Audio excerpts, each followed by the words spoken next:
So now it is time for me to update the world on what happened with Verizon. I went in and added my iPad to my Verizon account. And I walked in and I said, hi, I'd like to add this to my account. Can we take a look at my other lines? Just because I had a couple of extra lines that I was paying for that are no longer in use. Can you kill those? And he says, man, you use a lot of data. I average about 30 gigabytes a month on my primary phone because it's my hotspot that I use all day to work. So anyway, I add the iPad to my account and I leave. And fast forward 3 weeks.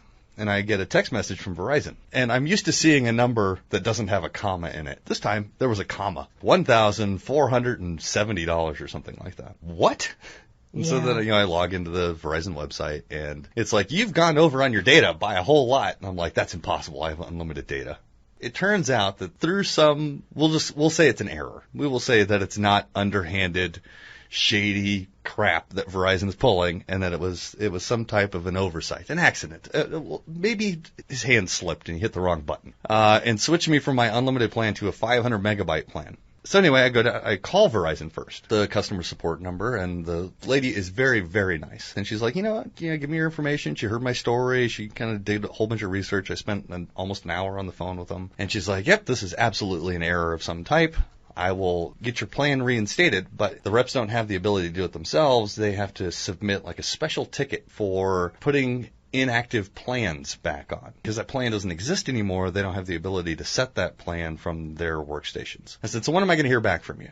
She said, 24 to 48 hours tops. We'll have this straightened out for you. I don't have a whole lot of faith anybody's going to call me back. She's like, don't worry, I'll call you back. Fast forward 48 hours. No word. So I call in customer support again, and the guy's like, I see that there's a pending request. Let's just give it a little bit more time.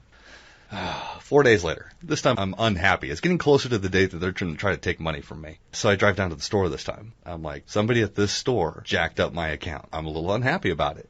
And they're like, yeah, no problem. We'll get right on it. The same thing as before, where I spend a bunch of time explaining what happened, clearing up whatever confusion they have on their screen. At one point, the girl at the store said, well, you upgraded your phone on the 21st of January. And I was like, oh, no, I didn't. I know the rules. I know that if I want to keep my unlimited grandfathered plan, that I'm dropping $700 for a new phone, because I am not doing that crazy upgrade that kills my plan. So anyway, straightened all that misconception out, and they're like, we will call you tomorrow. Tomorrow comes and goes. This time I call customer support again. Explain the whole thing. The lady at customer service was mad. She was just like, they just did that for the commission. So apparently, it turns out, after doing some research, that rep got a couple $100 on his paycheck by removing my unlimited plan, which I think is kind of shady, right? They shouldn't be offering huge incentives like that to jack up other people's plans.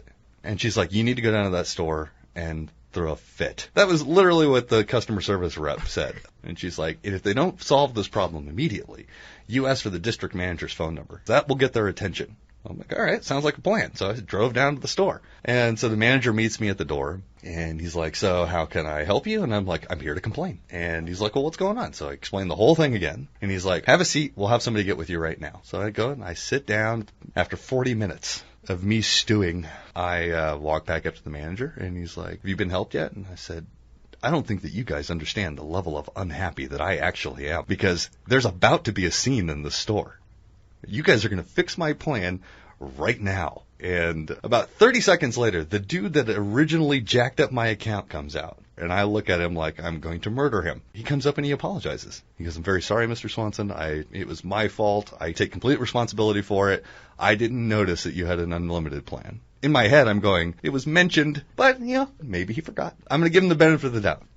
So at that moment, they issued a $1,500 credit to my account. And they said, we'll have your account straightened out. The district managers looked at it. We're going to get this going for you. I mean, there's no sense in them giving you the credit without fixing the plan also, because otherwise they're just going to have to keep giving you credits every month. And I'm like, all right, well, that makes sense. And he goes, give me 3 days, and I'll have this taken care of. So the next morning, I get a text message from Verizon that says that my plan has been reinstated, gone back to normal. Here's the thing, Verizon. All of your customers, we're accountable to you. Every month we have to pay our bill. Every month we have to show our loyalty to you by giving you a large sum of money. So for the past 14 years, they've been taking somewhere between $300 and $500 a month out of my account. They've gotten a fair amount of money out of me. That's the way that I show that I'm accountable to you. Verizon, you have to show that you're accountable to me. And when somebody says they're going to call me back, they need to call me back. I shouldn't have to drive across town and threaten to make a huge scene in the store in order to get somebody to do something for me. That's my feedback on this particular subject, right? I think that I should get some sort of compensation for the fact that I wasted a bunch of hours of my life fixing your error, and that I have to go in there and just throw a fit to get anything done. And I don't do that. I don't do the whole fit thing. I'm not that kind of guy. On this show, I kind of get all indignant, but I don't do that in person, right? I don't go into a store and be like, you suck, give me free stuff. No. I'm like, hey, I've got a problem, and they say, well, fix it. And I say, okay, cool. And all they had to do was call me and say, well, we need a little more time.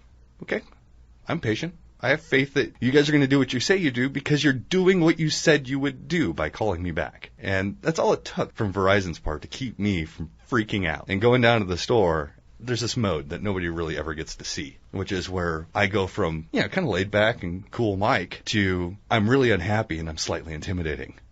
And, there's an energy about me that when I feel like I'm being screwed, it changes. All it really took was for them to call me back. And so I was a little bent out of shape about it. I hope you enjoyed this episode of the Computer Guru Show. If you did, please consider sharing it with your friends and subscribing to this channel if you haven't already. Your subscription helps us reach new audiences and expand the show in new directions. Please also consider supporting us on Patreon. For as little as $1 a month, you can help the Computer Guru Show expand into a longer format, as well as support the production of new content for this channel. Links are in the description below, and thank you again. We'll see you next week.